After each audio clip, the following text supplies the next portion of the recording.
Initiating login sequence. Welcome to Alyx's world.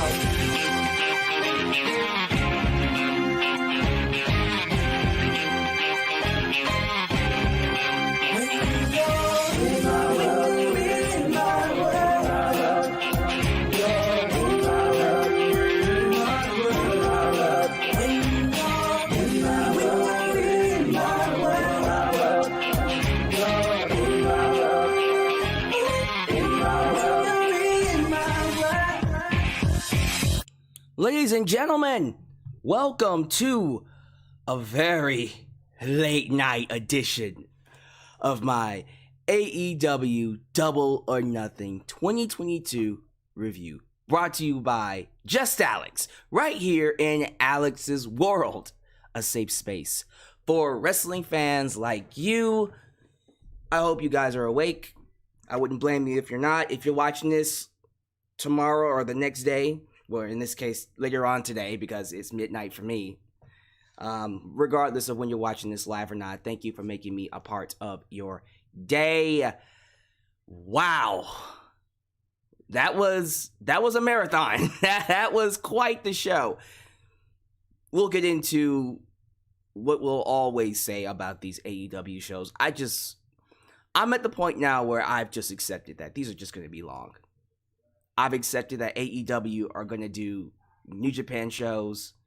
It's going to be 4 or 5 hours. I don't know if it's ever going to change. We should just get used to it or plan for it to go long. I just think that's just how it's going to be. With that said, this might be the best 5-hour show they've done, honestly. I feel like the pacing was very well done. I feel like the matches that mattered, the ones that were important, got the great reactions, got the most they got the most interactions from the crowd. They had the crowd on their feet, and they delivered. I can't really be upset at the show for being long and it's still coming across as a banger. I think that's just a testament to the show itself. You know?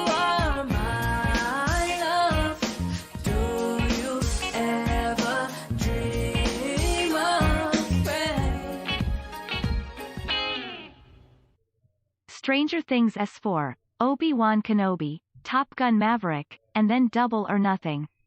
What a fantastic weekend of entertainment. Whoa, look at you. I bet you had a great weekend. But yeah, we're going to go through the entire show. But we're also going to talk about MJF. We're going to talk about the craziness that happened with him no-showing the Fan Fest and almost no-showing, people getting scared that he would no-show Double or Nothing. I'll even talk about what will happen with him following tonight, because it might not be looking good for him. I'm gonna be honest with you. I'm gonna give you a perspective of someone who was in charge of, people at a certain point of his life. What I would do as his boss and what I think Tony will do going forward. But it's gonna be a broadcast, because we got a lot to get to, including crowning a new Superchat champion. We'll crown that at the end of the broadcast. We'll have 3 rounds, round 1, 2, and 3, to decide who will be your new Superchat champion. And I can't wait for it. It's going to be crazy. So if you're watching me, please like the video, subscribe, click the bell to catch all of my content when it comes out. Join the membership, click the join button, and get the opportunity to request a video of your choosing, whether it's a live reaction, hot topic, or a review, past, present, or future. Also, click that super thanks. If you're watching this after the fact, you can also donate using super thanks to help support the channel. I want to give a shout out to J-Nox. J-Nox is working on a special cover for Forbidden Door. I did this cover. The one you're looking at right now, I did this myself. I know it, ain't it pretty? It's all right. I know it's not as good as J-Nox, but J-Nox is coming up with a Forbidden Door cover as well as Money in the Bank and SummerSlam. So he couldn't make it this time, but he will be making the future ones. So I hope you guys like the visuals. I hope you guys are enjoying yourselves. Let's pay these bills. That includes a sponsorship.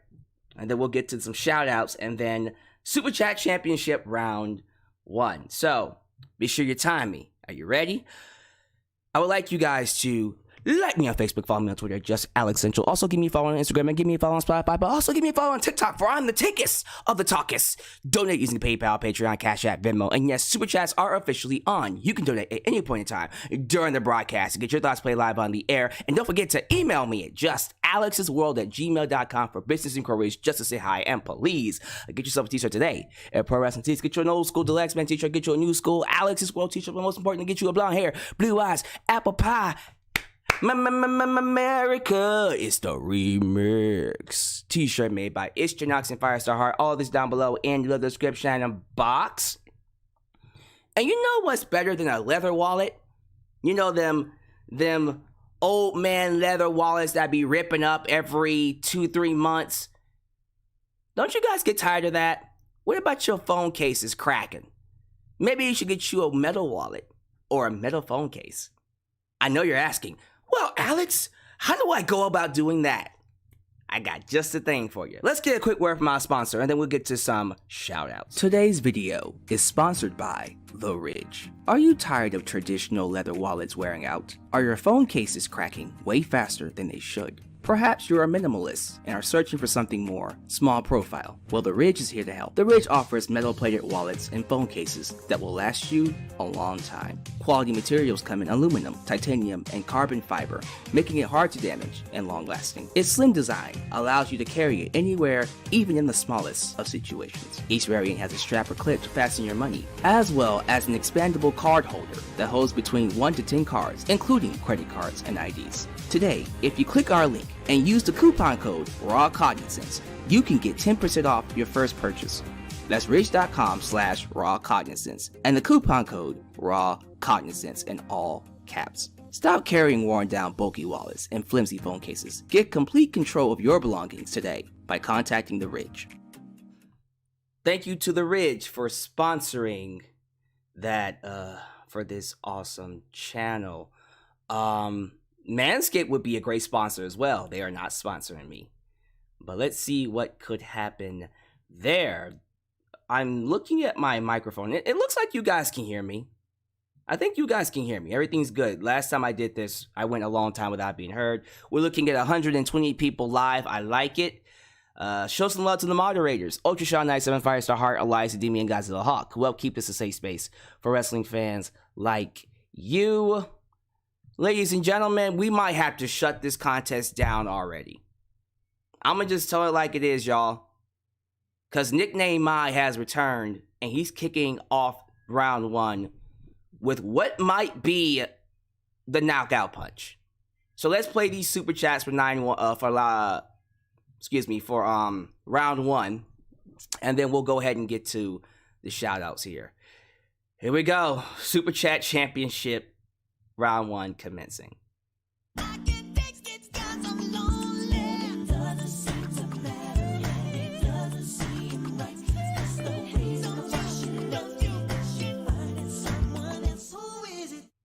Please cut an hour off of these AEW PPVS. Or do 2 day. I don't know about doing 2 days. I can see them cutting it down an hour. I'm cool with that. It doesn't need to be 13 matches. You can cut off 2 or 3, make it 4. But that might even be a little long. You know what I mean?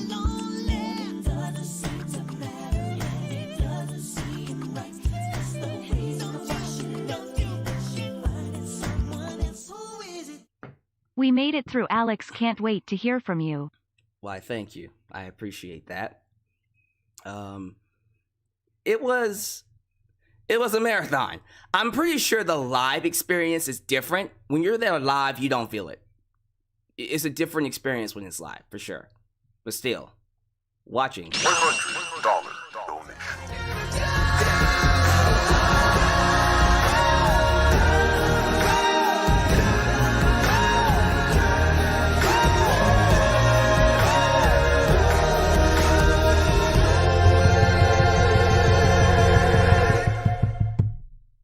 Even though the show was a little bit long, still a great PPV. Finally a main event that didn't have a burned out crowd. Also the Martha Hart talk segment was smart, because it helped it coming down. By the way, and new Super Chat champion. Ladies and gentlemen, nickname my with a $500 donation. Oh my goodness. He's already saying it's over. Shut it down. He has claimed the championship early on in round 1. Wow. Wow. Should we shut it down? Should we go ahead and shut it down, ladies and gentlemen? Because, hey, there ain't that many people out there who can do it like Nickname My. Wow.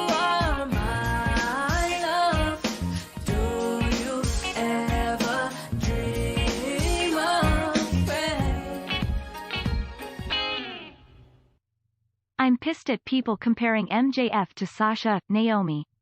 Sasha and Naomi had awful booking for years. MJF just wants more money. We'll talk about that. And yes, I will hit on that subject. Don't worry. Because I see people on Twitter still now comparing this to Sasha and Naomi. And they're idiots. Sorry, you're idiots if you're making this comparison. Well, they both walked out. One didn't actually walk out. Just so we're clear.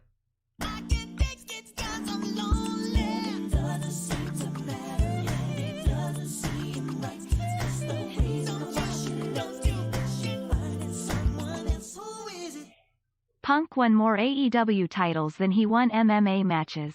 Yo! Calm down, Thomas Farmer. That's fucked up. But hey, what you gonna do? Oh my goodness, that's gonna be the end of round 1. That just might be the end, period. Y'all, look, if y'all want to call it a day, I'll just go ahead and give it to Nickname My. Nickname My will be the three-time Super Chat champion, and he will get to choose what event gets to be the next time we defend the belt. Well, if he wins. Shoot, who am I kidding? He probably already won this. All right, I'm gonna call that round 1. Jesus Christ Almighty. Woo, we're kicking things off hot. But we got 130 people here live. Let me go ahead and get some shout outs in. Oh my goodness. Thank you to the following people. I'm flustered, man. Like, $500. Like, dude. Ooh-wee. Matthew Pace, good to have you back, man. We got Khalil does everything. Everything I don't know. Can he make these shows can he make these AEW shows a little shorter? Maybe just an hour and a half? That'd be nice. Because if you can do that, then you definitely can do. Wait for it. Everything! Good to have you here, man. Paid Enthusiast Sam 3, Joe and Mom, Arredondo, Draven G. Where have you been at, Draven? Rampage number 1, Gio Garcia, that's a new name. Mr. Unfamiliar, Great Reginald Scott. Fab 76, Joseph Winters, Agus Chaos. We got Can You Feel It, Mr. Krabs? Oh yeah, Mr. Krabs. Royal World, YouTube member, Royal World. YouTube member, The Beep Jr. also in the building. The returning Alaska, popping up at pay-per-views and not showing up during the weekly streams. I'm cool with that. I'm not feeling grumpy or, hurt from that. Good to have you here. Ultra Shaw 97 saying it's 105 at his place. He's good. He's here for the long run though. We also got Zane Savage. We got a lot of returnees here. Dial F for Film, Ryan Moss. Look at all these names. Brandon Workman. Oh, y'all here tonight. I love it. Let's see here. JoJo. We also got King of Heckle Mundo. Welcome. We got Mr. Anthony. What? We also got Travis, the Gaming Snorlax. Good to have him. Ooh, what's this? Prince. Is it Prince in use? NYE? Okay, I think it's Prince NYCE 718. Let's go with that. Prince NYCE. Kurt Luttrell. Let's do a couple more because I love all you people here. It's good to have a big crowd here. John Beal II. J Grand Finale, HS, Jordan, is it Gillam? Is it Gillam or Gillam? I think it's Gillam. Like the G is a J. A freelance sketch artist. Are you actually a freelance sketch artist? Make a sketch of me. Okay, the last one's going to go to... I'm just going to pick a name here. It's going to go to... did I say Amazing Tribe? I think I might have already said it. Let's give it to Jonathan Haley. Listen, if I don't say your name, don't be offended. There's over 100 people here, and the crowd is growing every single second. But it would make me feel very happy if you all like the video. The more you like the video, the more opportunities I will have to appeal to a bigger audience. So be sure, if you're just coming in, hit that like button. And remind people as they come in to hit the like button. All right? You guys are awesome. I don't want to waste your time. It's late. So let's go ahead and get to it. Y'all ready? Because I am. So, we got to start off with MJF. Because, as of right now, no one knows what is happening when it comes to MJF. Even after his match with Wardlow tonight, I'm still on the fence about where he's going. Because I don't know about y'all. After the stunt he pulled yesterday during the AEW Fan Fest, I don't see how Tony could ever trust him. So those of you living under a rock, let me tell you what happened. Yesterday was AEW Fan Fest. They did some games. I think it was at a casino. They had a karaoke party. It was just this big hangout with fans where wrestlers got together and just did a lot of fun stuff, right? Well, MJF was advertised. He was advertised for that event to do signings. And I think there was a meet and greet too. And usually at these meet and greets with MJF, he's a complete douchebag. He's an asshole to the fans, but they love him for that. Some of you are asking the question, look, if he's a heel, why even go? Why even go? That doesn't make any sense, right? Still, he was advertised. He should have shown up. He should have shown up. He didn't. He chose not to show up. Not because he was hurt or there was miscommunication. Samoa Joe didn't show up. But see, that one was on AEW. Because they didn't communicate with Samoa Joe about his schedule. Because he had a voiceover for a show or some type of video game or other project that he had scheduled on Saturday. So he wasn't going to be able to make it anyways. That one was on AEW. They should have fixed that part. They should have fixed that communication. I can't really blame Samoa Joe for that. There wasn't miscommunication with MJF. MJF was there. He was there in Las Vegas. As you can tell, because he was here tonight. He just decided not to show up. He was at casinos playing games. He just no-showed the event. But what got the internet going crazy, him not showing up was whatever. That's one of those things where he's being a heel. That's what I was thinking. What made the internet, including me, go crazy was the fact that a flight was booked out of Las Vegas. A flight was booked in his name to go back to New Jersey. And it was reported by everybody. Fightful Select, PWI Insider, Dave Meltzer. It was all over the internet. And I got wind of it at the bar. So I'm thinking to myself, yo, is MJF going to no-show the pay-per-view when he is in literally one of the hottest angles of the entire show? Literally. And I gotta get to it now. This is the part where people are going to compare MJF to Sasha Banks and Naomi leaving. And let me tell you why this is idiotic. I'm sorry. This is you playing your little WWE versus AEW stupidity in places where it shouldn't even be played. I'm over it, y'all. I'm so over these conflicting sides, this red and blue, Republican, Democrat, WWE, AEW bullshit. It's so stupid. It's so dumb. I'm over it. They find a way to just be nasty to each other. And here's another situation where it doesn't even need to be that way. Let me tell you why it's dumb to compare Sasha Banks Naomi to MJF. Number one, Sasha Banks and Naomi wasn't doing this over money. MJF's issue with AEW is the fact he's not happy with his contract. Number one, let's start there. He doesn't like the fact that he's getting paid less than what he deserves. Do I think he's getting paid less than what he deserves? Absolutely. Do I think he should be paid more? Yes. I think he signed a contract for like $500K. I'm not too sure of the money, but it's around $500,000 when he first started. His number didn't change. He deserves more. I agree. You know how you get that done? You go to Tony Khan, you go to the people in charge, and you ask for more money. And here's the fucked up part. You ready for this? Reports say that Tony Khan and AEW have actually reached out to MJF to give him more money. They want to give him more money, but here's the catch. Here's the kicker. To give him more money, he has to extend his contract. So instead of leaving in 2024, he had to leave in 2026. Which I think is fair. Okay, you want $2-3 million? Awesome. Or maybe you want CM Punk money. Maybe he'll give him that. I think he deserves that. I think he's awesome.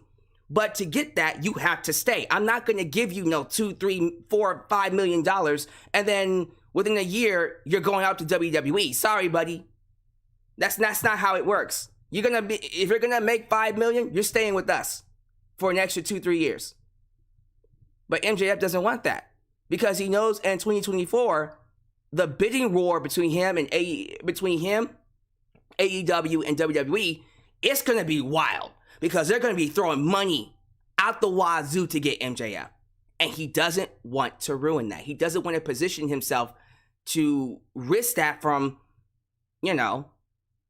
happening, because who knows how much money he can make. Which I understand. I completely understand his standpoint from that. But even then, the way he's going about it, it's just not going to work. So getting back to what I was saying, you can't compare it to Sasha Banks and Naomi because them walking out in WWE wasn't about money. It was about creative differences. See, MJF still has at least a good year, 2 years, a good year and a half, if anything, left on his contract because his contract expires at the beginning of 2024. Literally January 1st is when his contract expires. Literally January 1st, right? So he still has a long way to go. Sasha Banks' contract and Naomi's contract is about to be up literally at the end of the summer. By the end of August, they'll both be free if they don't resign. So it's not like they're pulling these moves because, it's one of those things where they're throwing hissy fits. They know where they are in their contract and they know they're not happy, and it's not over money. Sasha Banks is a millionaire. She had creative differences. She wasn't happy with her character. She wasn't being booked properly. MJF is literally in main events, fighting CM Punk, fighting all the top men. There was never a program where he was irrelevant. It's not the same thing. So please miss me. Please miss me with that BS that it's the same thing. Also, we want to play this game? Here's another reason. Another reason you can't compare this.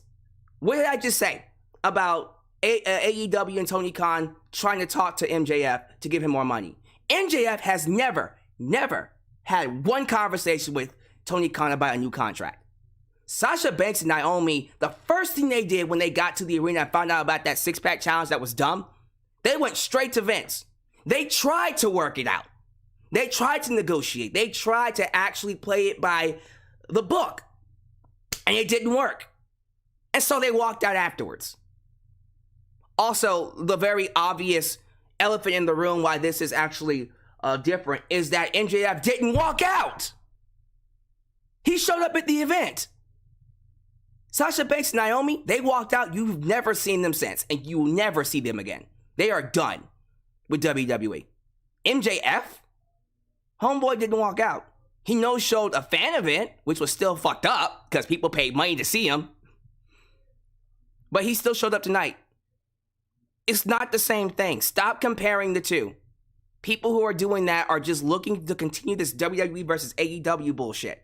Just get out of here with that. It's not the same thing. It's not, oh, you fans are hypocritical if you support Sasha Banks and Naomi, but then you want to get mad at MJF. First off, the only reason I would have been mad at MJF is if he would have missed the show. And I would have been mad at him because it would have made him look so goddamn bad. Like, imagine in another universe, he didn't show up. let's just say he actually no-showed this event. Not only would that fuck up his opportunities to ever work with any company before, because why would anybody, including WWE, want to work with someone who will just no-show the event because he felt like it?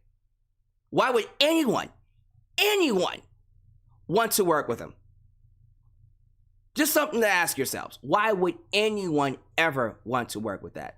And not only would that mess up his image, most importantly, you fuck up Wardlow.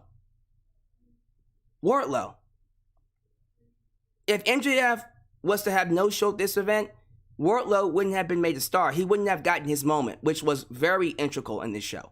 One of the best parts about this show was Wardlow squashing him. But see, MJF didn't do that. MJF, despite his differences, his issues with Tony Khan and his contract, showed up and did the job. So I'm not even mad at him. What he did to fans last night was messed up. And if he ever gets like some type of punishment for it, suspended, fined, he'll deserve that. If Tony Khan even decides to do that to him, I can't really be mad at Tony. MJF did something that he shouldn't have been doing. He went into business for himself. He pulled a Brian Pillman and worked. He worked the boys. He worked the company. He worked everybody. It was a work. Not by AEW, but by MJF. And you know what? That's cute here and there. It's always good to do that.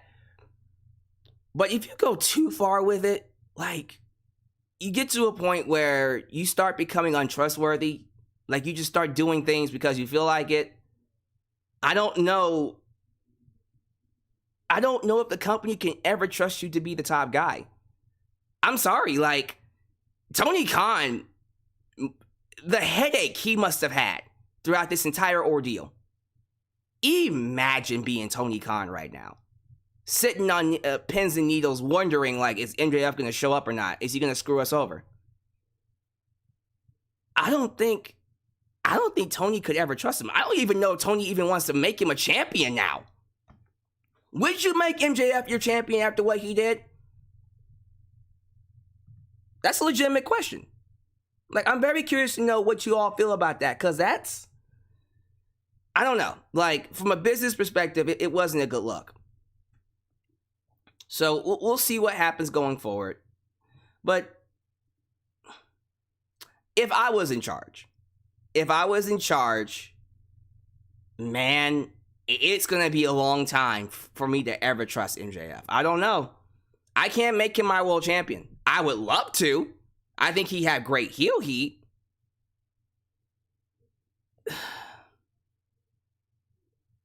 I don't know, though. Because if I give him the title and he's the world champion, the expectation is for him to be present at all of the big events. But I don't know. We'll have to see what happens with that. I'm sorry, y'all. I don't know. I just personally feel like, for me personally, it's gonna be a while before he gets that trust. But who knows? You know, he's such a talented wrestler. He drew a lot of heat. He still did the job. He still came to work. He still put Wardlow over. So they might forgive him and still go with the original plan, which is to make him a world champion. Because I do think MJF is world championship material. It's just, homeboy is Brian Pillman. You don't know what he's going to do when he does it. So what do you guys think? Like, would you trust MJF? Would you make him your world champion? Let me know in the comment section. Let me know in the live chat. But yeah, it was a work. It was a work by MJF. He worked everybody. But was it to his detriment? That's my question to you. All right, let's play a few super chats here, and then we'll get to the review.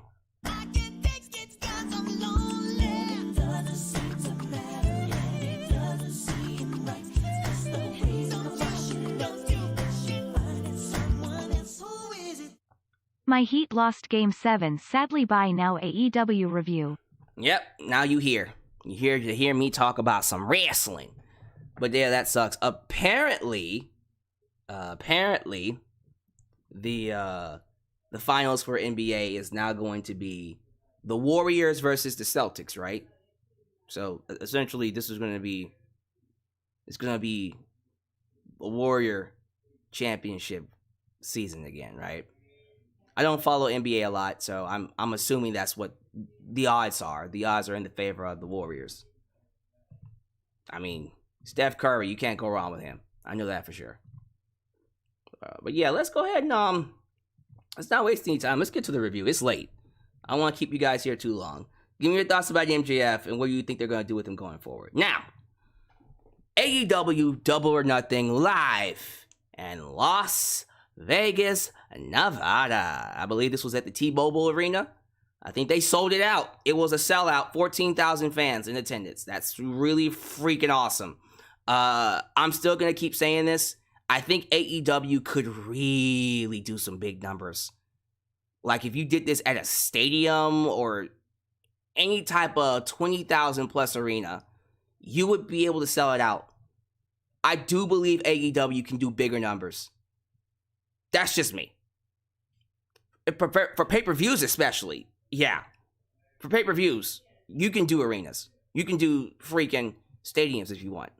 Try it. Couldn't hurt to try once. I think you should try it this year. Don't even wait till next year. Try it for All Out. See what happens. Especially considering who's the world champion now. You should definitely try it out. That's just my personal opinion. But the crowd was hot. The crowd was hot for a good majority of the show. There were a couple of matches in the middle they were quiet for. I would understand because they need a chance to breathe. And that's one of the issues I had going into the show. It's structure and timing. You're going to need some buffers in between these matches to get people to relax. And we had some buffers on the show.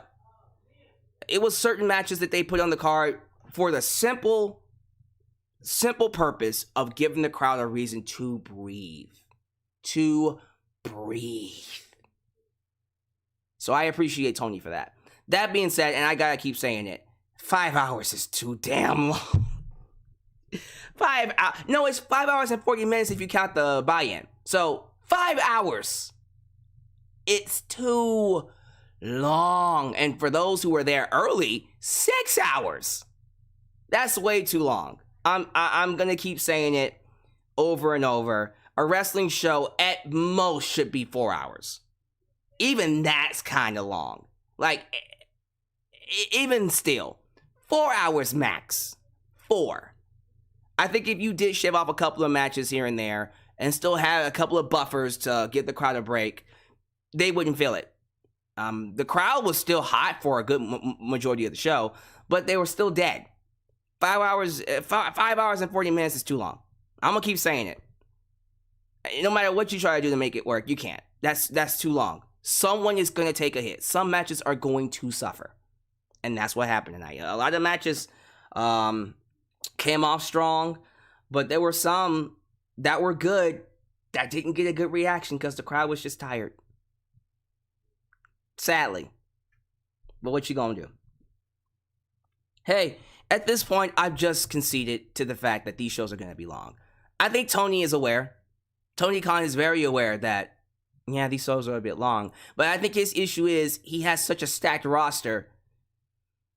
It's kind of hard not to have some of these people on the card. But there are going to come some times, and I gotta say this, there are going to come some times where you're going to have to leave a Darby Allin off the pay-per-view.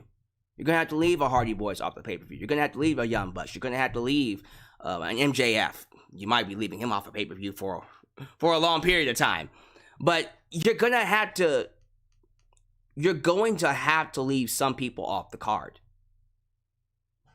I know that doesn't make a lot of people happy, but that's how it has to be. You still got Dynamite, and hopefully going forward, because I just saw this, Rampage is going to be live on Friday. It is going to be live this week, and it's going to be an hour. Going forward, man, you got enough people on your roster to have 2 2-hour shows. I'm pretty sure you can't do that because you got to work that out with a network and a new contract, which you will have. They will give it to you soon. I guarantee you, they're going to get renewal. TBS, TNT, they're going to renew them. Time Warner, not them. Warner Discovery, they're going to renew their contract. And then maybe we'll get 2 hours of Rampage and then 2 hours of Dynamite. Then we won't have to worry about cramming everything into these pay-per-views. And then we can shorten it. So, regardless though, I said this at the beginning. For a 5-hour show, this was the best one. This was the best 5-hour show they've done so far. It felt like Tony Khan put strategic planning into when the crowd was going to get tired and had matches ready for it, which I appreciate. So, yeah, man, I still thought the show was awesome. Like, don't get me wrong. I think the show is definitely one of the best pay-per-views this year. Let's see, man. Let's see what happens. Let's see what everyone else says. Give me your thoughts about it overall.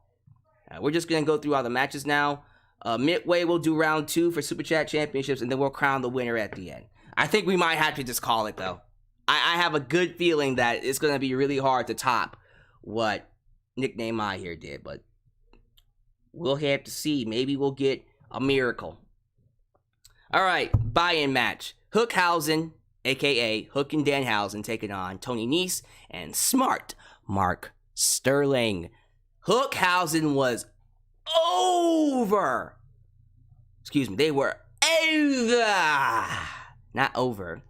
Over, nah, we don't do over here. They were over in Las Vegas. Oh my God. Danhausen. Like, this man, this guy gets pops that Brock Lesnar wish he got. You know what I mean? Brock Lesnar don't get those pops. He really gets those pops now. Danhausen over here making these girls wet they panties, man. This boy Danhausen, well, Hook it's probably Hook, actually. I can't tell which one it is. It's one of those two. Regardless, man, these two are just, they're just a joy together. I hope this stays a thing. Don't break them up. Hell, you know what? I'm at the point now where I'm like, make them your tag team champions. This is an amazing team. I love Hook and Danhausen. I think it's the perfect pairing. And yeah, like, if we're talking about undercard acts that just get over, you can't go wrong with this. You got the badass Hook that destroys everybody, and Danhausen that's just a great character but loses to everybody. The compare and contrast is just beautiful. And they won. They beat Tony Nese and Smart Mark Sterling, as they should.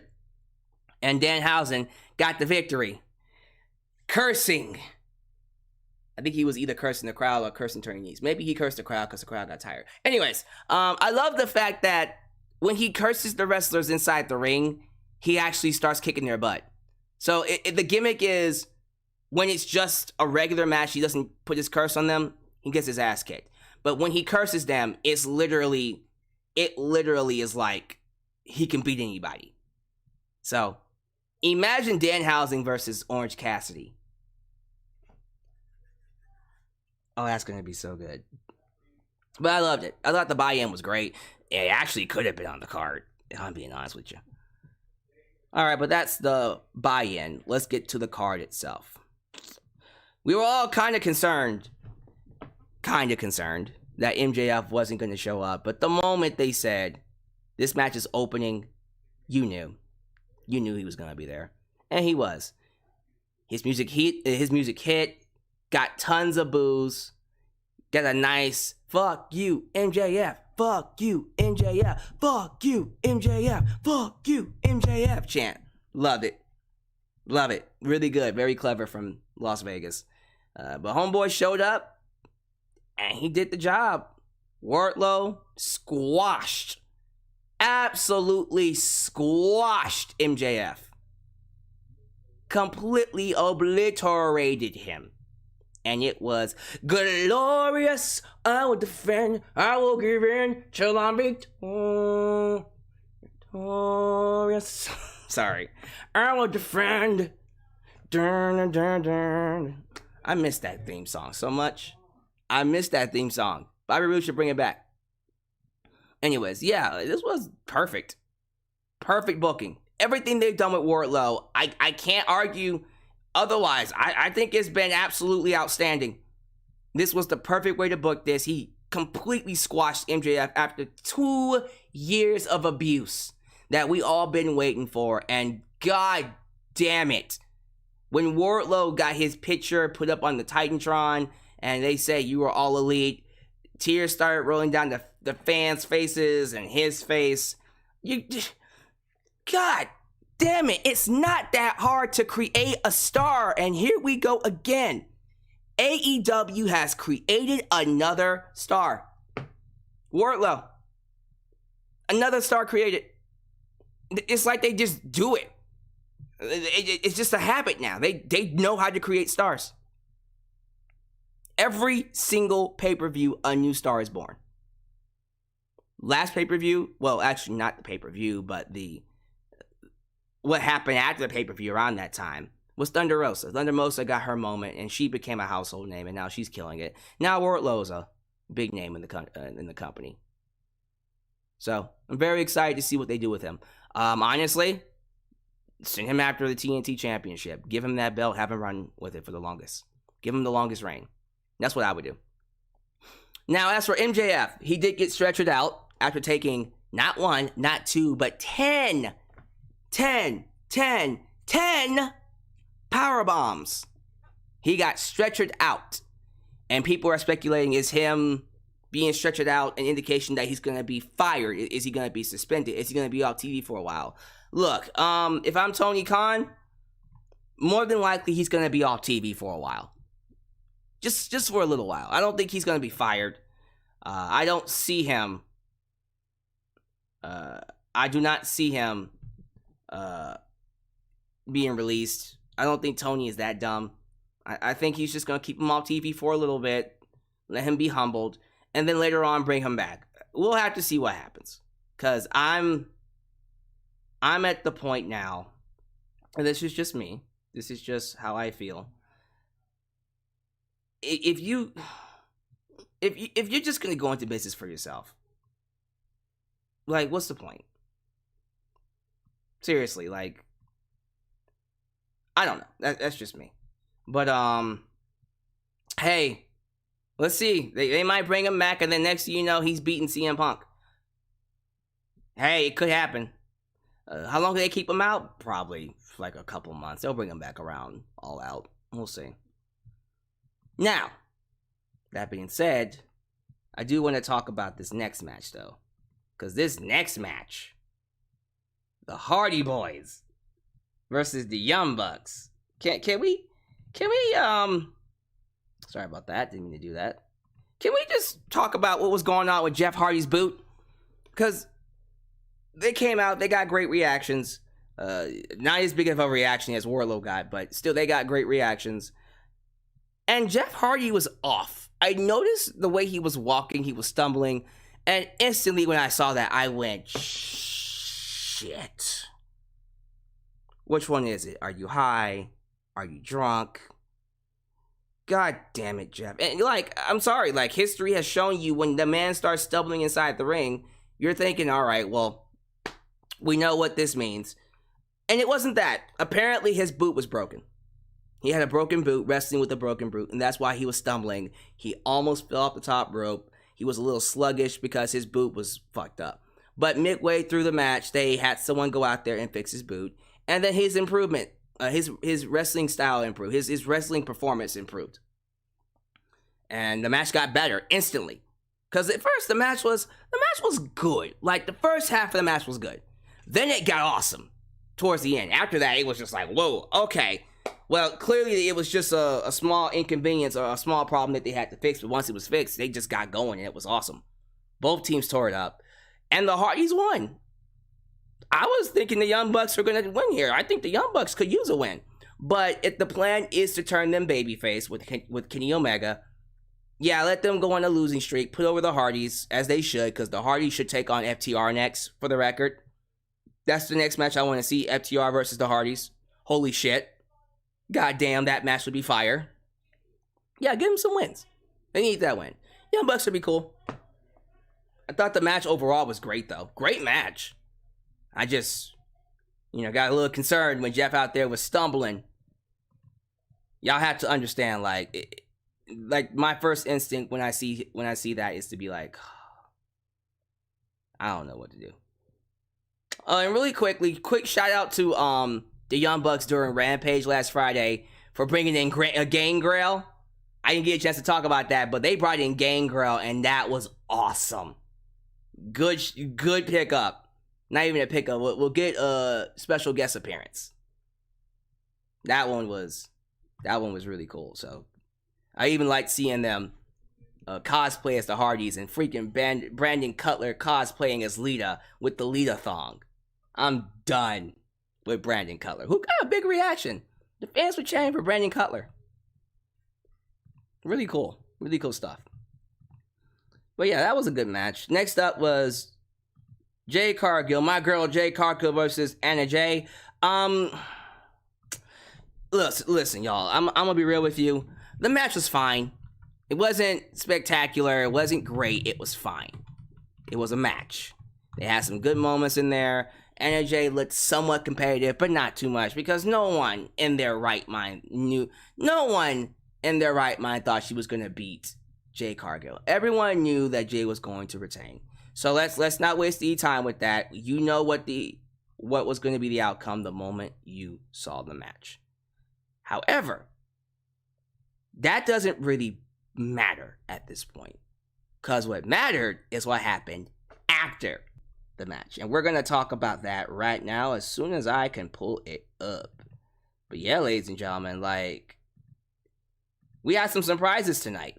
First off, can we talk about my girl's hair? So I'm not gonna lie. Apparently, this is a tribute to her sorority. These are sorority colors, green and pink. I think it's the AKA sorority. But your boy thought she was paying homage to the Fairly Odd Parents. Yeah, I know. I said it. Wanda and Cosmo. Yeah, I said it. Odd parents, very odd parents. Na na na na na na na. Your very odd parents. She probably did watch Very Odd Parents. Yeah, she looked like she watched Very Odd Parents. But it wasn't a tribute to Very Odd Parents. I wish it was, though. Anyways, here's what people are talking about. We got the debut, finally, of Athena.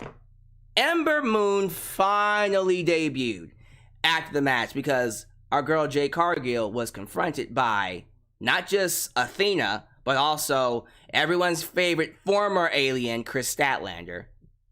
And apparently, there's a feud going on right now with Athena, Chris Statlander, and apparently Anna Jay taking on the baddies and Jade Cargill.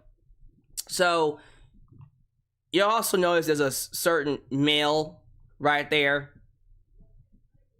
That thing, him, yeah, you see him?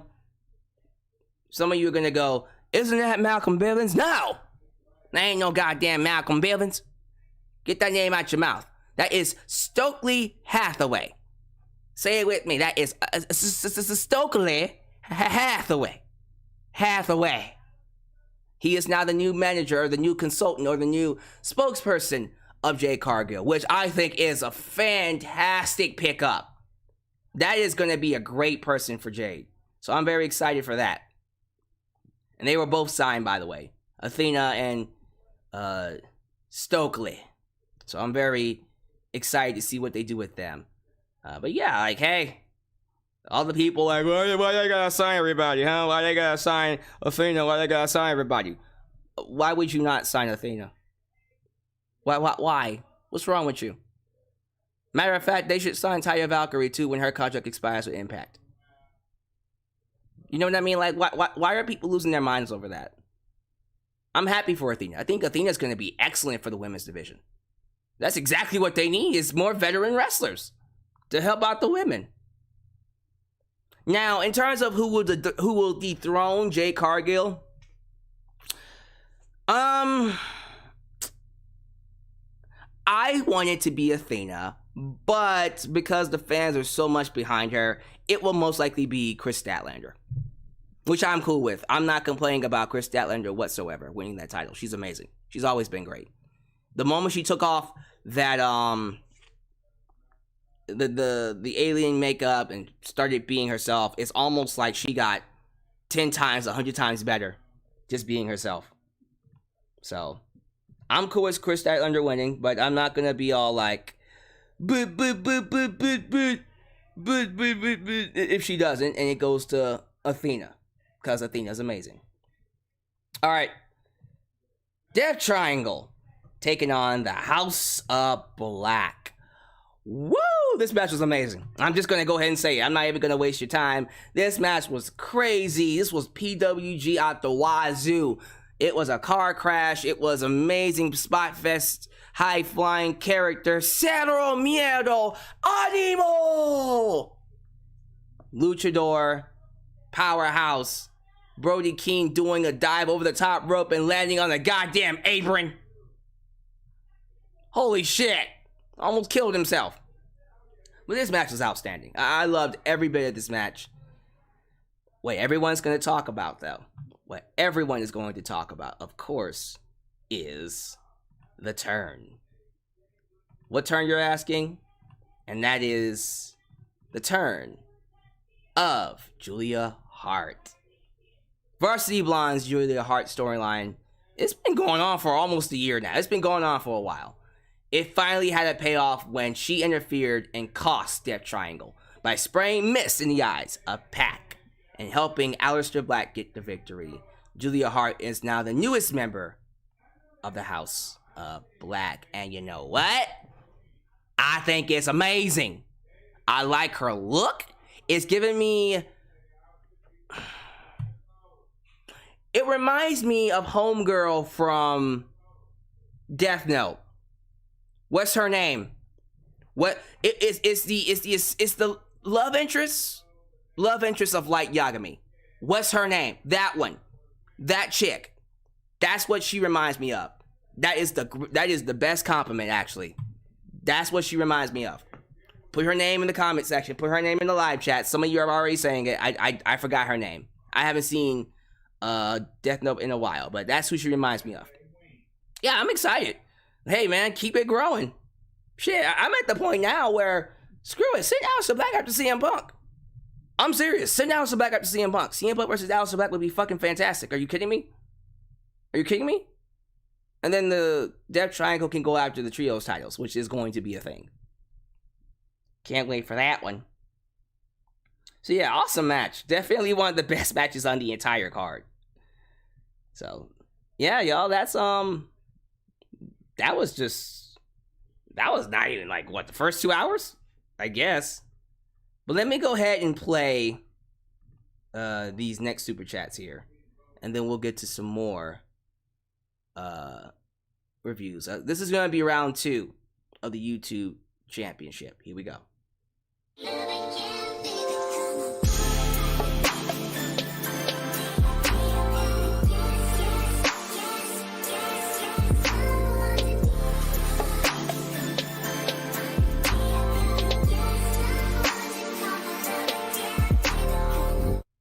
Nickname Emmy, you stole my thunder.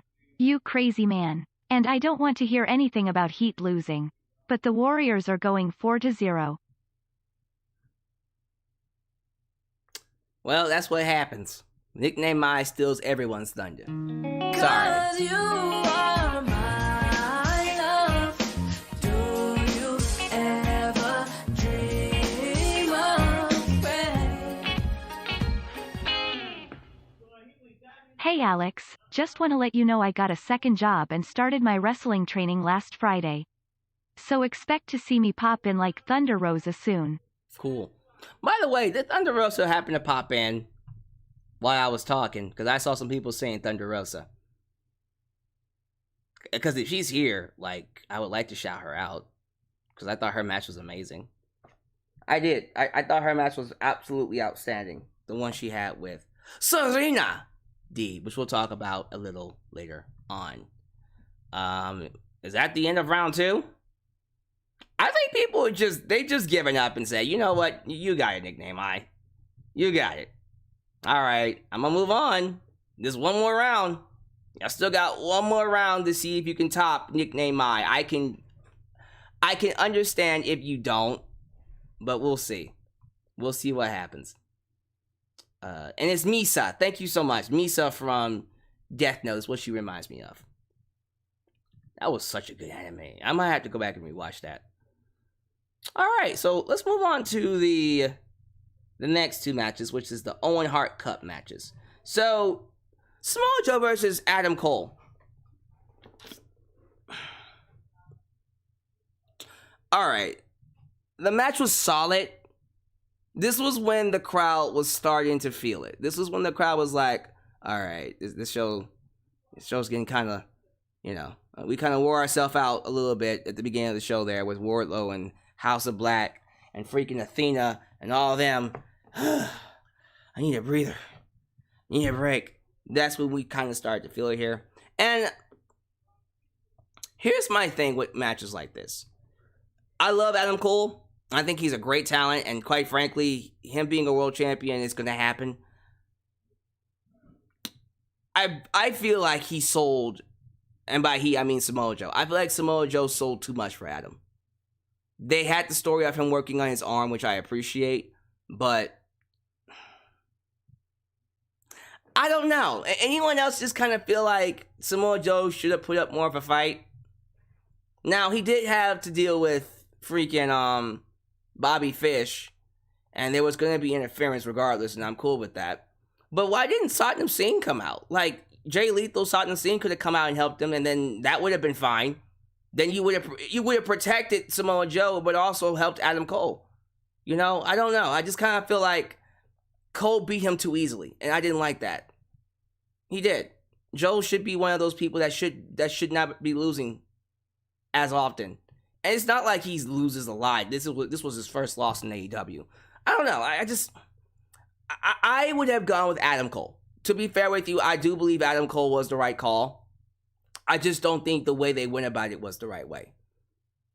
Like, other than that one interference from Bobby Fish, it did feel like Joe just kind of lost a little too easily to Adam Cole. That's just how I feel. You can disagree. Ruby Soho versus Britt Baker. I'm gonna just be blunt. I didn't like the outcome of this match. I understand why you went with Britt Baker.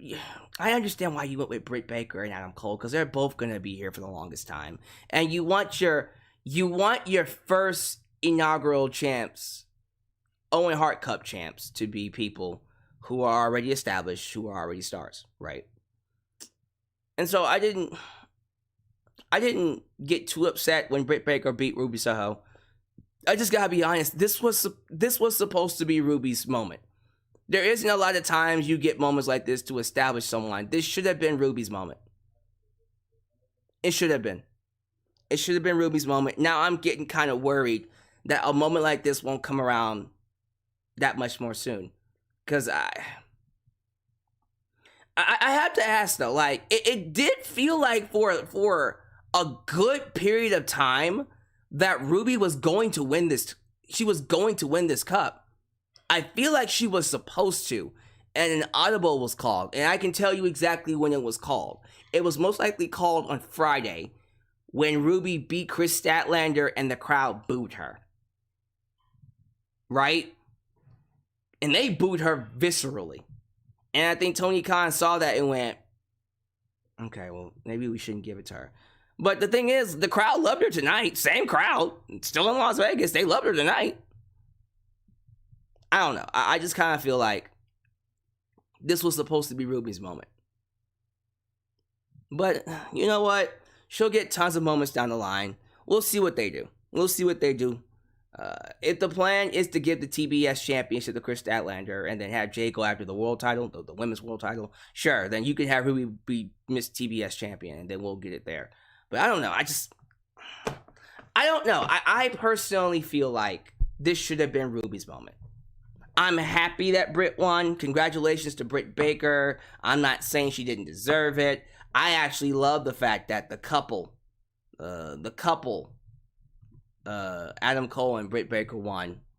I'm sorry. I just personally feel like it would have benefited. It would have been such a bigger boost for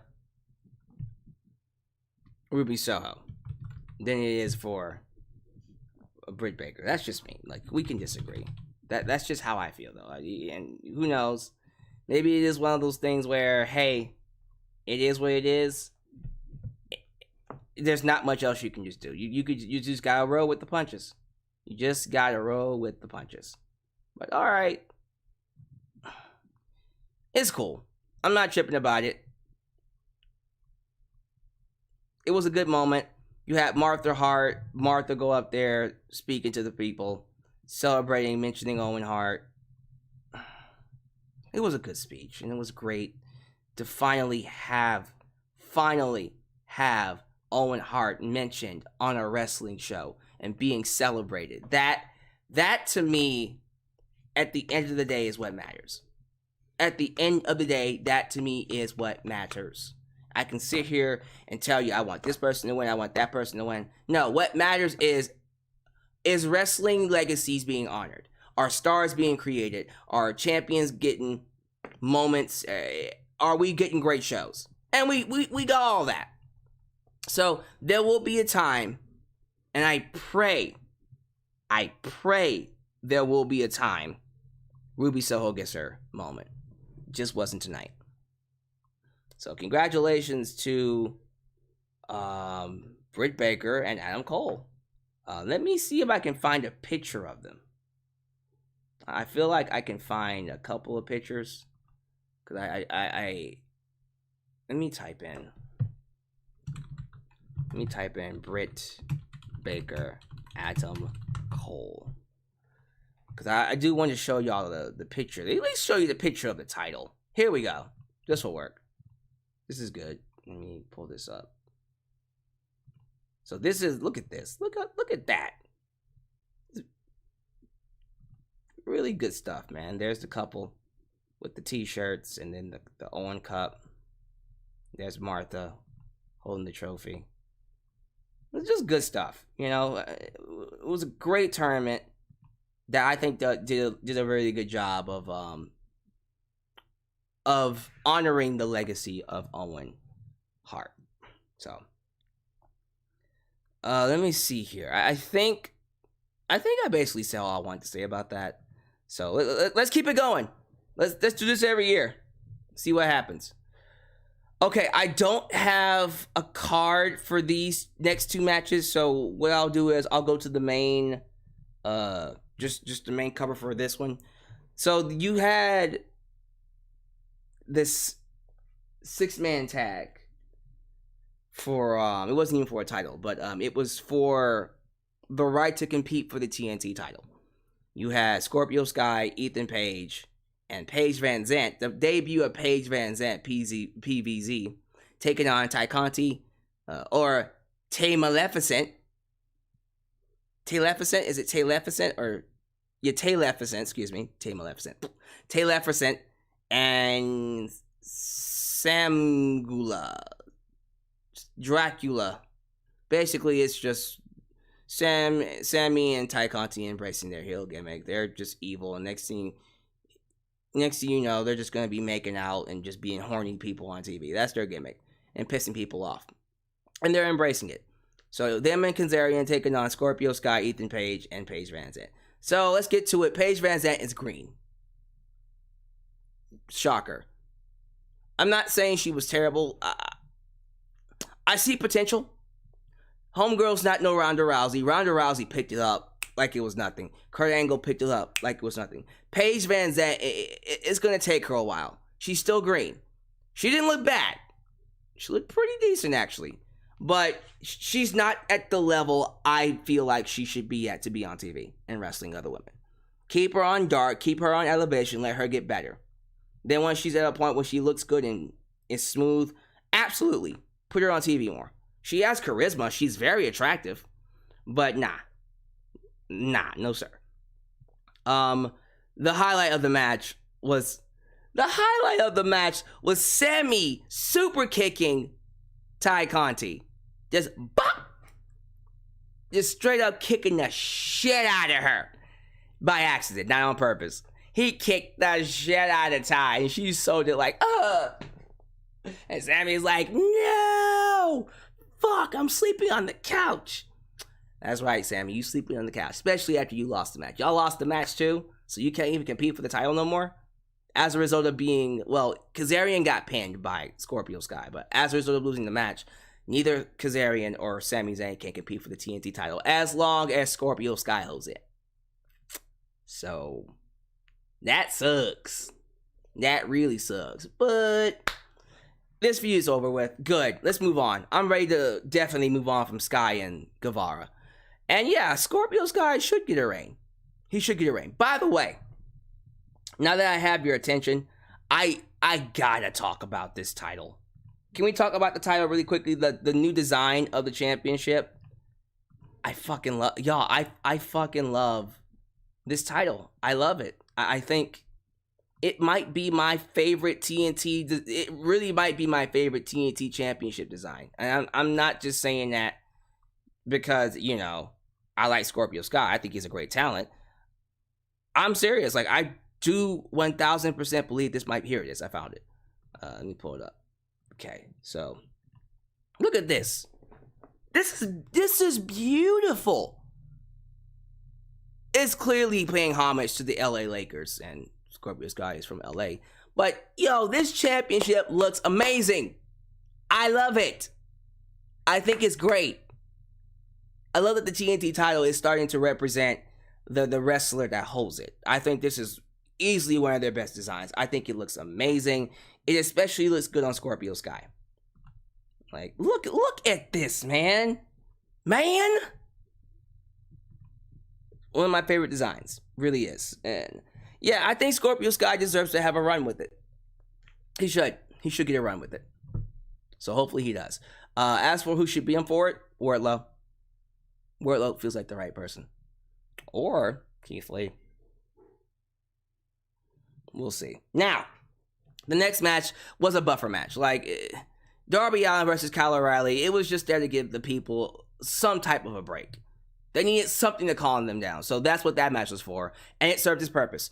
Kyle O'Reilly beating Darby Allin, I wasn't expecting. He straight up pinned him 1, 2, 3. Didn't expect that. But he beat him. Tony Khan likes him some Kyle O'Reilly. I had no issues with that because Kyle O'Reilly is great, but goddamn. Like, you had him come in and beat Darby Allin, though. That shocked the hell out of me. You know what also shocked the hell out of me? The debut of Roosh. Roosh and Andrade are back together in a tag team known as Los Ingobernables. What if they did Roosh, Andrade, and Tetsuya Naito at Forbidden Door? Then it'd be Los Ingobernables de Japón. Ooh. They should totally bring in Tetsuya Naito. Oh man, then have them fight. Have them fight freaking Death Triangle if you want. I don't care.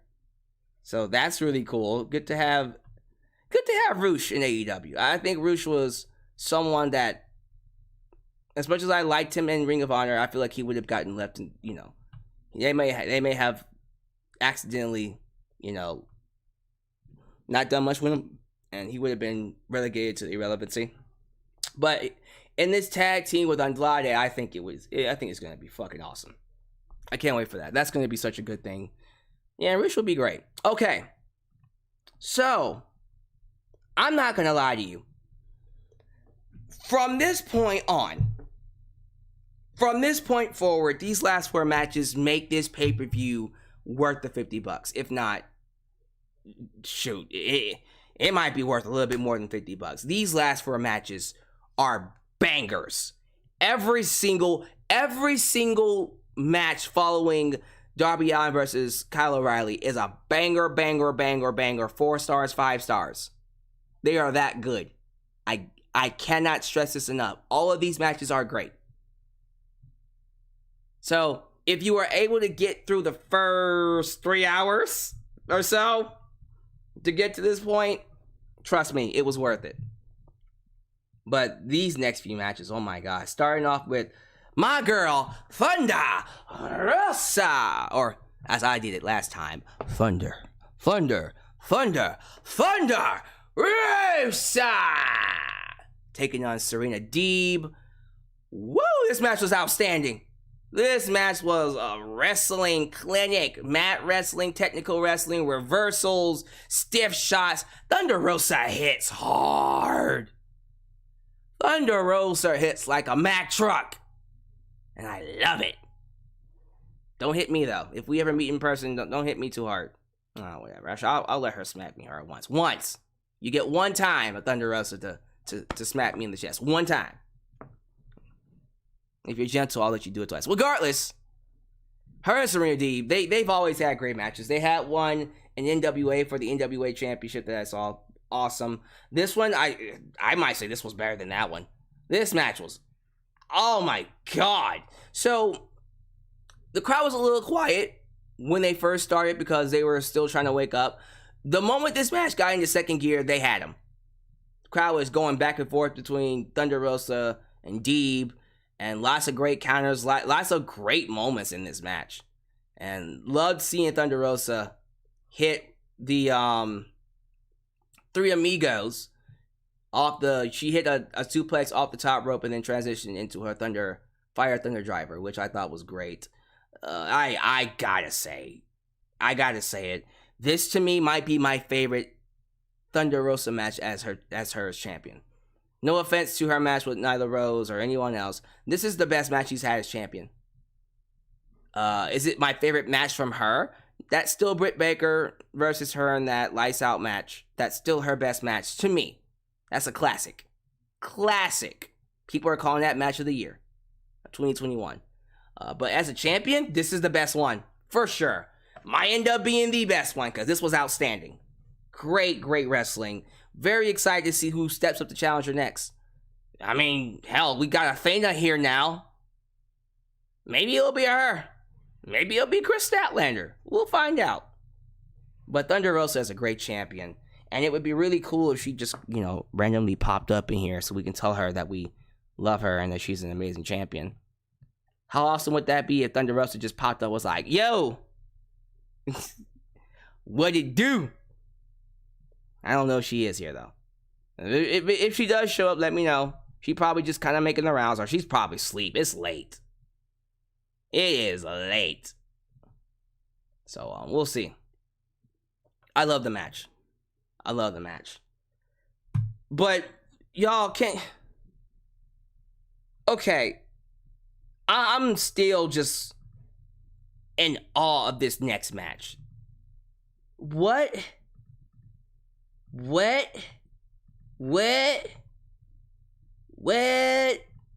did I just watch? Anarchy in the Arena. My mouth was on the floor when this was over with. I don't even know if I could actually grade this match. I didn't think it was gonna get as violent and crazy as it did. So Chris Jericho's team came out, the Jericho Appreciation Society. Then Jon Moxley, Danielson, Santana Ortiz, and Eddie Kingston made their entrances to Jon Moxley's Wild Thing. And like New Jack does during his hardcore matches, they had the theme song playing over the match while they were fighting. And man, when I tell you this was violent, and the way they were able to shoot it and maintain the action and capture all the pandemonium, I shoot. You had people wrestling in the ring. You had people wrestling on this side of the arena. You had people over here. You had people backstage. You had people in the stands. You had Eddie Kingston walking around just covered in blood. Just covered, like bathing in blood. Bathed in blood. You had Bryan Danielson over here in the Raptors and in the seats that are covered up in tarted off, beating up, I don't know, one of the people in the Jericho Appreciation Society. You had Jake Hager going through a table. You had Santana and Ortiz jumping off ladders, going through tables. You had Jon Moxley fighting Chris Jericho with barbed wire. And this is all being shot at the exact same time while the crowd is singing Wild Thing. Dun, dun, dun, dun, dun. You make my heart sing. Dun, dun, dun, dun, dun. It's like, what is going on? And my mind was like, but I loved it. I couldn't take my eyes off the screen. And literally, this was me the entire time.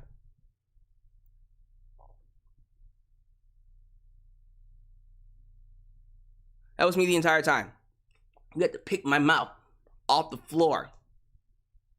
And I love the moment during the match where Bryan Danielson had Chris Jericho in the label lock. Eddie Kingston came out with gasoline and poured gasoline onto Chris Jericho while Bryan Danielson held him in the label lock. And Bryan's like, what the fuck are you doing? You trying to set me on fire? Eddie's like, yeah, I don't give a fuck about you. And then they started fighting. Bryan Danielson and Eddie Kingston imploded. And Chris Jericho took advantage of that. And basically made Bryan Danielson pass out, and he got the victory. Man, I had Eddie Kingston win. I had him pinned to win, but clearly this is not over. They're gonna do they're definitely gonna do a blood and guts match. They got to do blood and guts. They have to do blood and guts because Eddie needs his win back. Eddie needs to get his win over Chris Jericho. So there will be blood. There will be blood. There will be blood. Blood and guts. That was crazy.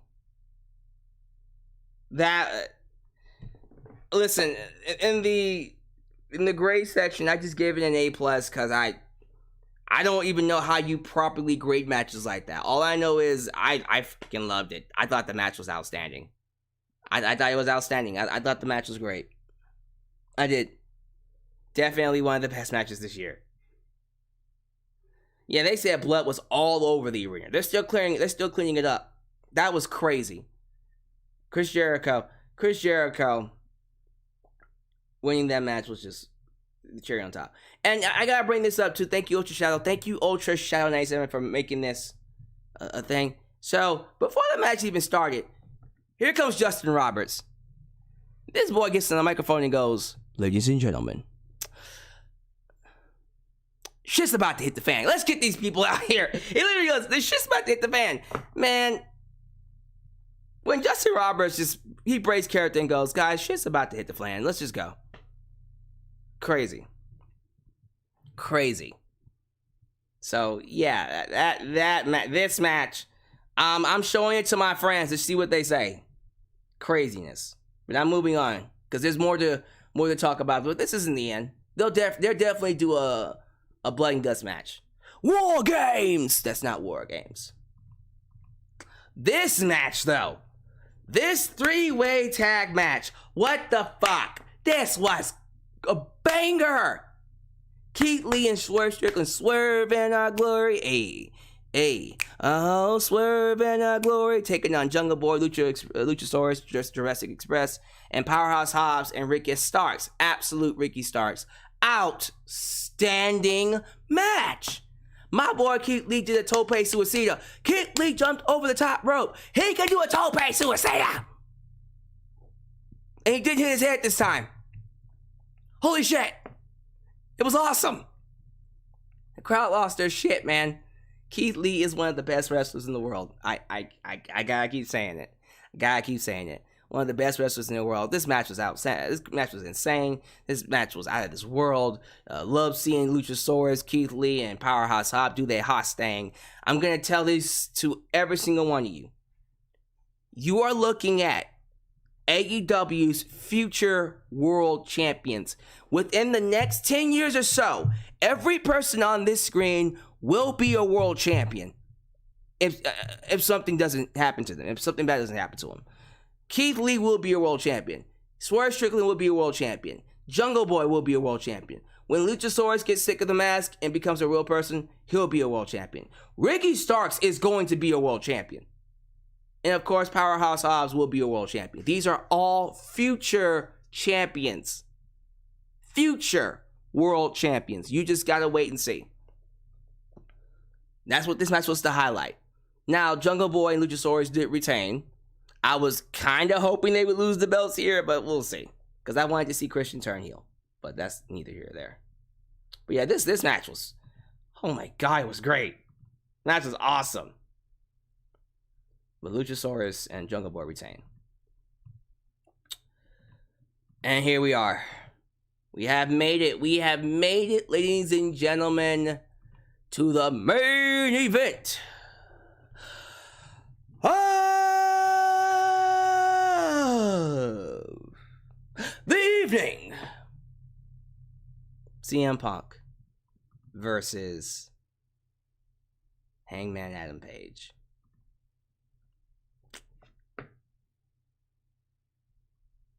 I gotta say it.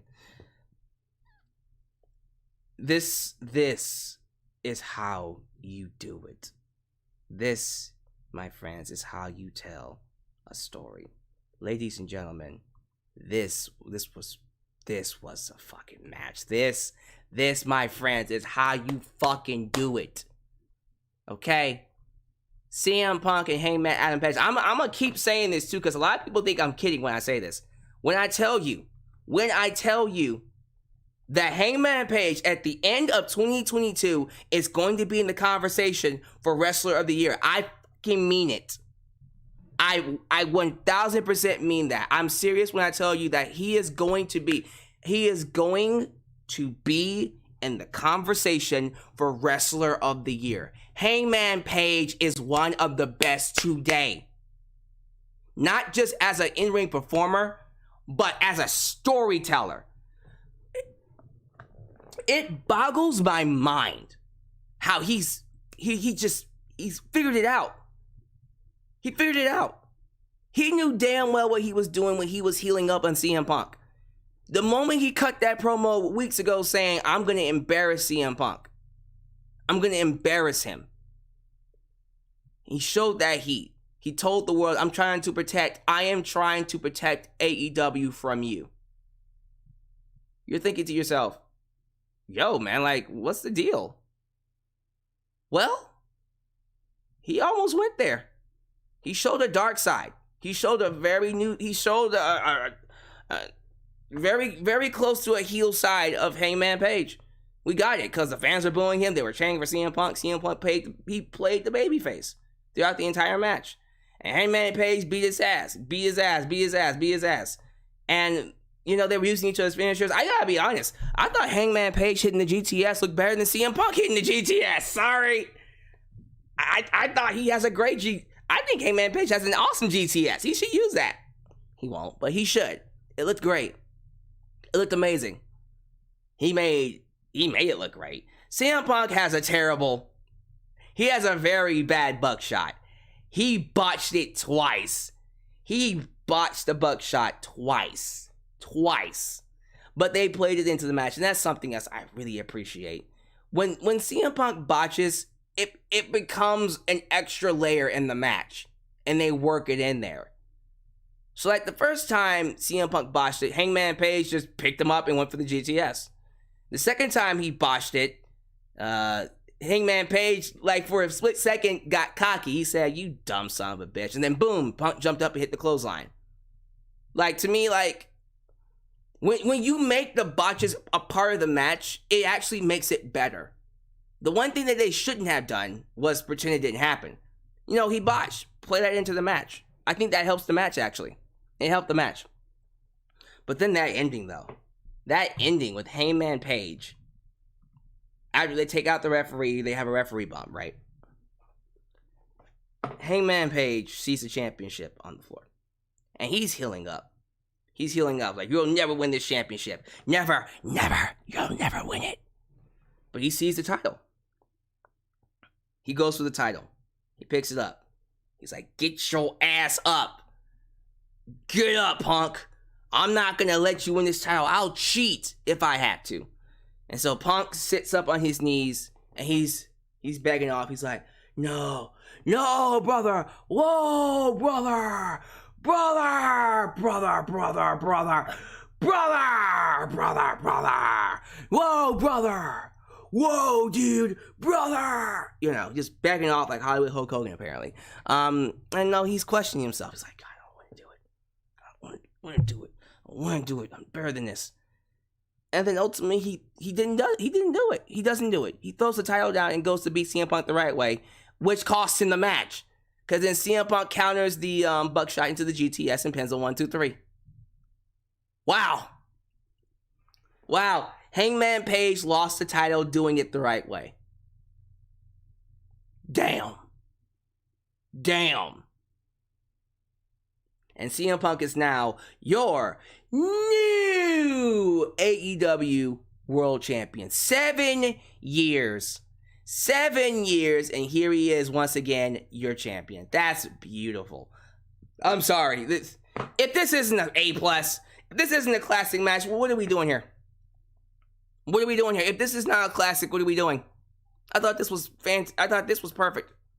This was perfect. And it sets up a future match for sure. And check this out.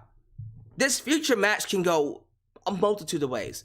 Maybe you tell the story where Hangman was right, and then CM Punk on Wednesday comes out and turns heel.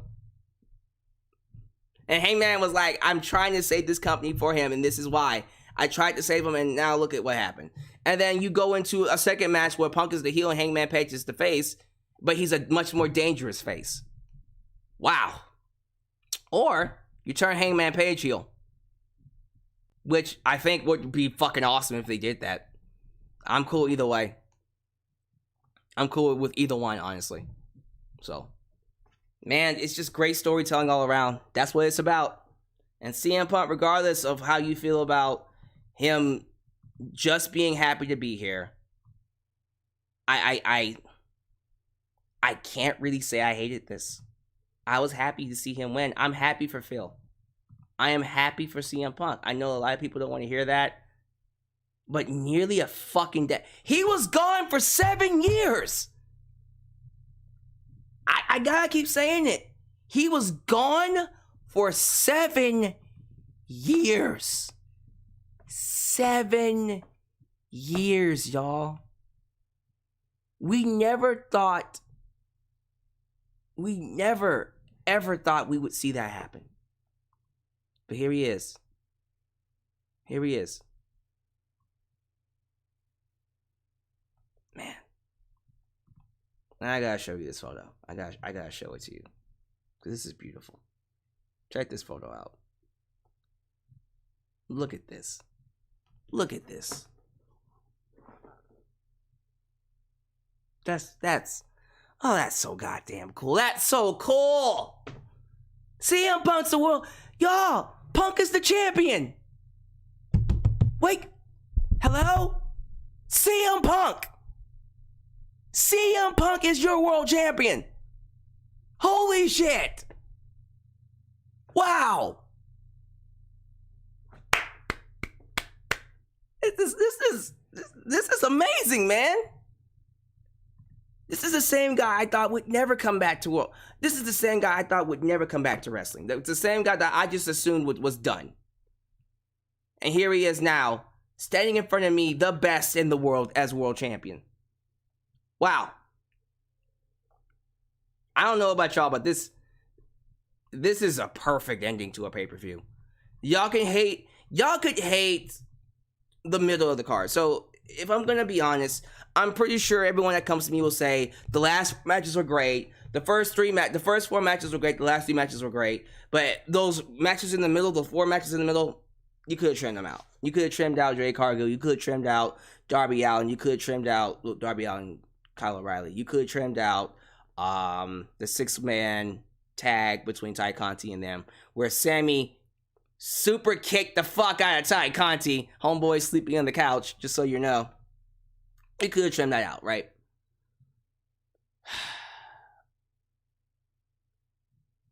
I thought this match was... I thought this pay-per-view was an awesome show. I thought it was a top-to-bottom great show from AEW. You can disagree or agree. I just think it was just a great show. I loved it.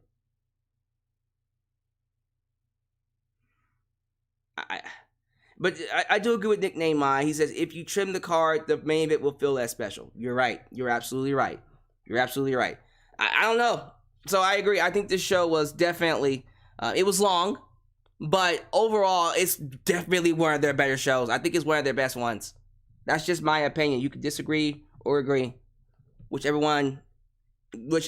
way you fall, you have every right to feel that way. I just thought this was great. That's just my thoughts. But yeah, man, outstanding show, great show. Well worth the $50. I'm glad I watched it. Next up is Forbidden Door. That's the show people are looking forward to. Forbidden Door. So you're gonna get a lot of appearances from New Japan Pro Wrestling and other overseas wrestlers. That show is probably gonna be fucking awesome too. That's gonna be in Chicago, where CM Punk is gonna be champion, and he'll most likely take on Kazuchika Okada. Oh my god, CM Punk versus Kazuchika Okada. My $50 is ready. It's ready for sure. Oh, that's so goddamn cool. Wrestling's back, y'all. Wrestling is back. God damn it, it's back. I'm super excited. But yeah, give me your thoughts, man. Give me your thoughts about AEW Double or Nothing. I'm very curious to know where your head is at. Yeah, CM Punk is the world champion.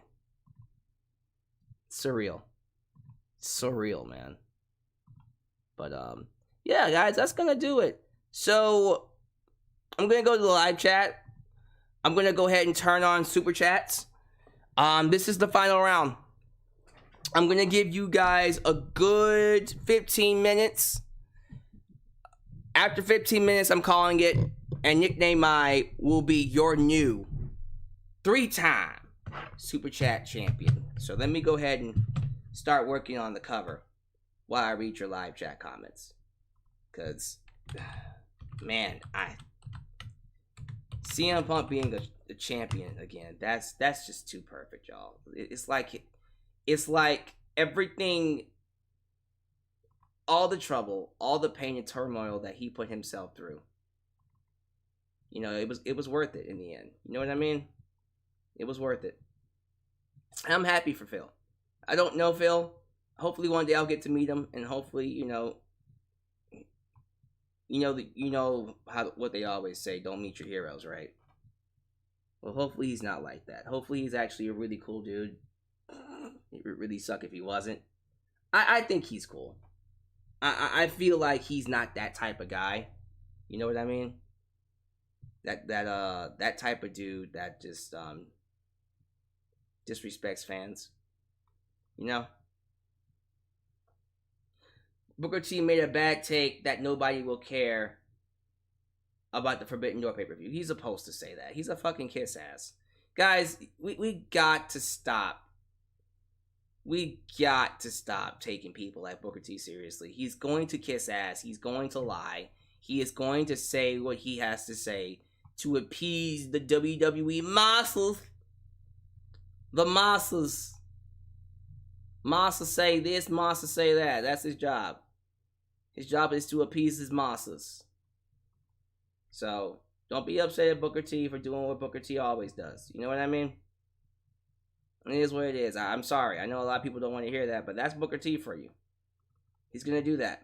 He's going to kiss ass. He's never going to stop kissing ass. That's who he is. That's what he likes doing. That's what he's always going to be. I've just accepted it. I don't know about y'all. Y'all probably won't accept it, but I do. There ain't much else to say, honestly, when it comes to Booker T. He's gonna do what he wants to do. He's gonna be the corporate kiss ass, and that's just the end of it. I know people don't like that, but it is what it is. Not something that I'm proud of. I wish he'd be a little bit more, fair-minded, but who am I kidding? You know. CM Punk versus Jeff Hardy, CM Punk versus Bryan Danielson, CM Punk versus Johnny Gargano, CM Punk versus Jon Moxley, CM Punk versus Kenny Omega, CM Punk versus Okada, CM Punk versus Kenta, CM Punk versus Aleister Black, CM Punk versus MJF, CM Punk versus Keith Lee, CM Punk versus Pentagon Jr., CM Punk versus Phoenix, CM Punk versus, I know, the list keeps going, CM Punk versus Hook, CM Punk versus, my God, we'd be here all day, versus Jon Moxley, CM Punk versus, Jesus Christ, Sammy Guevara. There's so many matches you can do. We'd be here all day. He can fight everybody, and we'd probably still be 3 years in. There's so much you can do here. There's just so much to work with. It really is a great time to be a wrestling fan. At least for me. You know? But yeah, like, CM Punk, being champion, I'm. You have to understand why someone like me, especially, is just like, wow, like we're actually here. CM fucking Punk, the same dude we thought would never come back to wrestling, is now a world champion again. That's beautiful. That's beautiful, man. People don't understand why that. People who are new fans, I don't think you can truly comprehend why that's beautiful unless you grew up, watching WWE like we did. If you've been watching WWE for over a decade, you know exactly why this is a special moment. So that's just crazy to me, though. All right, what else y'all talking about? Let me go back and read some things. Do I think Eddie Kingston and Bryan Danielson will have a match at All Out? They could. I'd like to see it. I think that match would be fucking great, especially after them blowing up now. Eddie Kingston's going to need to get some wins, though. Miro versus CM Punk. Absolutely. Hell yeah. Miro versus CM Punk? Who would say no to that? Real talk. Like, who would say no to that? Y'all really gonna say no to CM Punk versus Miro? Hell yeah. Miro? Shoot, that should be his first feud. Miro comes back and fights CM Punk. Hell yeah. Then you can bring in freaking AJ Lee and Lana. Oh my goodness. Well, CJ Perry, not Lana. I gotta stop calling her Lana. I wonder, if she's used to people calling her Lana now. You'd be like, oh, God damn it. I don't know. Y'all tell me. How are we looking? What's the time looking like? Because I might just go ahead and call it. Because I don't see anyone else matching what Homeboy just did. Someone said, send Hook after CM Punk won the title. Hey! That'd be a beautiful way for him to lose the belt. Lose it to Hook.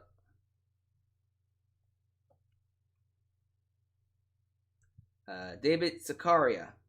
Good job, man. Keep up the good work. Well, thank you for the support. And thank Nickname Mai for basically saying, nah. I'm gonna be a 3-time champion. He didn't lie. He didn't lie. It's looking like he's gonna be a 3-time champion. We got 7 more minutes. You got 7 more minutes. If you're going to compete, I'm closing it after 7 minutes. Khalil does everything. TK said he will not make any comments about MJF.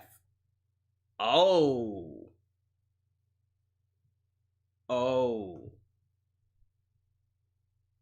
I mean, can you blame him? Okay, y'all, for real. Let's talk about MJF. I do want to get back to that conversation because I'm very curious to know where your heads are at. Real talk, where are your heads at when it comes to MJF? What do you feel would be the right decision here? Do we keep him under contract? If we do, are we suspending him? Would you still make him world champion? I want to know where your head's at right now with MJF, because I want to understand what the general consensus is. How do I feel about Ruby Soho's entrance? Oh, I loved her entrance for her theme song. That was beautiful.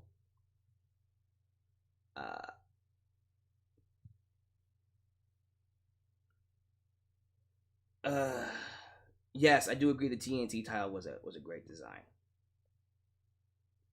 I completely agree. AJ Lee versus Lana will break the internet. Oh, more ways than one. Tell me about it. David Sakaria says MJF is a punk and a spoiled brat. Suspension is due. Okay. And Sam 3 says you can keep the number 1 heel at home.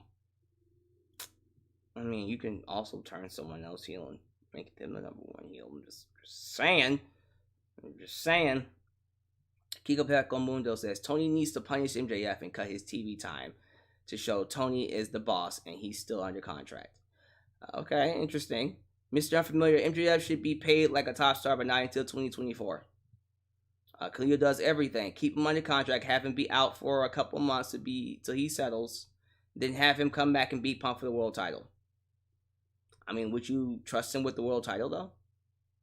Clearly you would, because you're giving him the title. Danny Lieberman, I take MJF off screen for a month or so, talk things out privately. If you can't make him an upper mid-carder who loses 90% of his matches. Higoroshi, MJF needs the title. How is he so over yet so passed by? Amazing Tribe, Mary Weber, he donated $538. Mary Weber is like, how much did Nickname My donate? He donated $538. That is the money to beat. So if you're gonna out donate him, now's the time to do it. You got, I'm closing shop in 5 minutes. 5 minutes. Okay, I'm closing up. And if you're gonna do it, let's go. Let's go. Hey, Mary Weber, you've been telling me all year that you was gonna take out Nickname My. This is the time to do it. This is the time to do it. Paid enthusiast. Let's continue with the MJF stuff, though. Let me read Xavier Jackson. Humble him for a minute, then negotiate a deal, and still make him a champion. Imagine the mic battles between AJ Lee and CJ Perry. I don't think it'd be a battle. I think AJ would massacre her. That'd be pretty bad. Paid enthusiast said Tony should freeze MJF's contract until things get sorted out.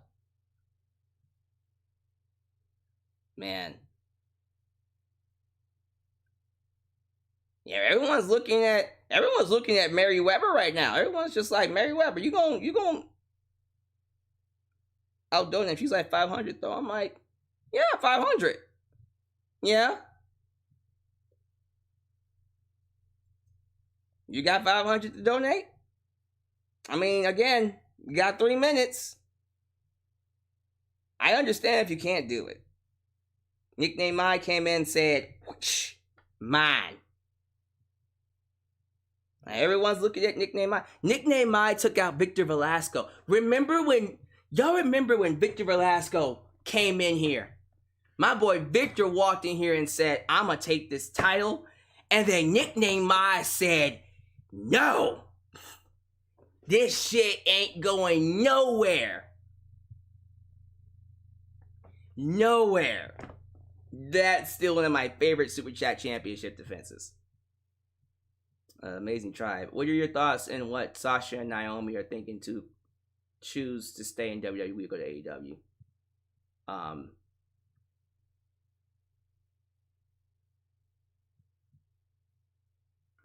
I definitely think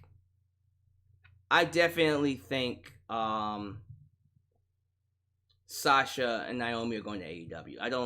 I don't see them going back to WWE. I think that bridge is burned. So, Mary Weber is asking Nickname Mine, can she win? You gotta out-donate them.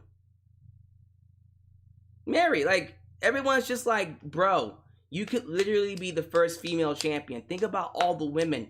Think about the Miss Terrasitas. Think about the New Japan Pro Wrestling girls. Think about all these women who come in here. You can be the first one. You got 30 seconds left, Mary. You got 30 seconds left. Come on, Mary. We know you got it. What will happen, Mary, if you stepped up and said, my title? You put the $600 down, and your boy Nickname Mine is gonna have to work. He's gonna have to worry about conceding or trying again. What's it gonna be, Mary? Going once. Going once. Going twice. I'm waiting. I'm waiting for Mary to make her decision.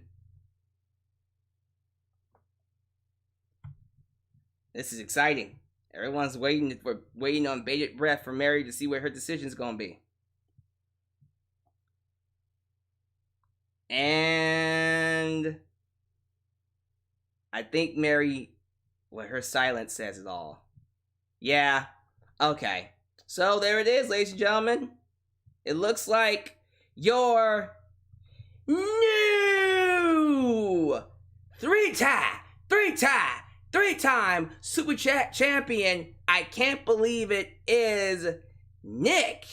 Name my 3 times. Wow. And apparently, homeboy said, guess what? I want to be a defending champion. I am going to defend this belt on every single pay-per-view from AEW, which means the next defense is Forbidden Door. Literally next month, Forbidden Door will be the next defense. Wow. He's a fighting champion. I love it. I love it. I think that's freaking awesome. Nickname My, ladies and gentlemen, takes home the belt once again for the 3rd time. Look, Mary Weber's over here saying, I gotta give my son $7,000. What the hell? Okay, Mary. I see how that's gonna be. Hey, show money, do what you gonna do with it. Everyone, real quickly, show some love to Franklin Torres. Mr. Franklin Torres over here, who had a very noteworthy run. Couldn't be here today, but that's okay. Because Nickname My is now back in charge. 3-time champion. Wow. And he gets the gold background. He gets the golden background. Cause that's what he deserves, man. Wow. 3-time champion. That's crazy, man. So, and he even said it. I'm gonna be a defending champion. Excuse me. I'm gonna defend it on every single AEW show. That's what he wants to do. The champions decide. Now, if next month he can't do it, he loses the belt, that champion will get to decide when that belt's defended. So, the next one is indeed Forbidden Door. That's the 26th. Who's gonna step up? Who's gonna step up to fight Nickname My? Wow. Incredible. Just incredible. But anyways, you guys are awesome. I'm gonna go ahead and call it here. It's late. It's late, y'all. You guys are already awesome for staying up this late to hear me talk about this show. But give me your thoughts down below. How y'all feel about this show? Were you guys excited? What was your favorite match? How you feel about my grades? How you feel about CM Punk being a world champion? How you feel about the results? Talk to me, baby, down below in the comments. And yeah, be blessed and highly favored, y'all. I'm gonna get out of here. I might see you tomorrow for Raw if I'm feeling like it. I probably might skip Raw. I don't really care about Raw anymore. But I will be up here next Sunday for Hell in a Cell. So we got another pay-per-view coming up in just 7 days. So I'll see you then. But until then, this is Alyx, just Alyx, signing out right here in Alyx's World, a safe space for wrestling fans like you. Thank you, AEW, for another great show. Here's to more. See you later. Peace.